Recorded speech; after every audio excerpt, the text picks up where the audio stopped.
பரிசுத்த நாமம் மகிமைப்படுவதாக. கீர்த்தியும் புகழ்ச்சியும்.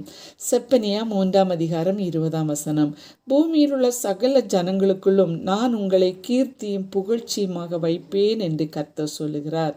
இந்த புதிய மாதத்திலும் புதிய ஆசீர்வாதம், புதிய கிருபையினால நாம் ஆராதிக்கும் தேவன் நம் நடுவில் இருந்து நம்மை ஆசீர்வதிக்க அவர் வல்லமை உள்ளவராக இருக்கிறார். அவர் நம்மை ரட்சிப்பார்.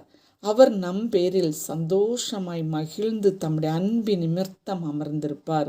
அவர் நம் பேரில் கம்பீரமாய் களி கூறுவார். இவ்வளவு கருதுகிற அன்பு பாராட்டுகிற தேவன் கூறுகிறார், இந்த புதிய மாதத்தில் பூமியில் உள்ள சகல ஜனங்களுக்குள்ளும் நான் உங்களை கீர்த்தியும் புகழ்ச்சியுமாக வைப்பேன் என்று கூறுகிறார். நம்மை ஆசீர்வதிக்க வேண்டுமானால் அவர் விரும்பும் விதத்தில் அவருடைய இருதயத்திற்கு ஏற்றவர்களாக ஒவ்வொரு நாளும் நாம் நடக்க வேண்டும். யோசுவா தேவனோடு கூட இருந்தார்.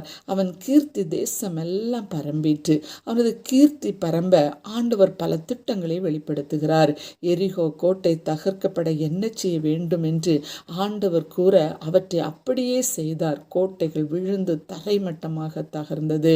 மொர்தகாய் ராஜாவின் அரண்மனையில் பெரியவனாயிருந்தான். அவனுடைய கீர்த்தி 127 நாடுகளிலும் பிரசித்தமாயிற்று. மொர்தகாய் என்பவன் மென்மேலும் பெரியவனானான். அன்பரே, யோசுவாவை போல மொர்தகாயை போல மென்மேலும் உங்களையும் உயர்த்த ஆண்டவர் விரும்புகிறார். ஒன்றே ஒன்று செய்ய வேண்டும். மொர்தகாய் யூதன் ஆமானை வணங்க வேண்டும் என்பது ராஜ கட்டளை.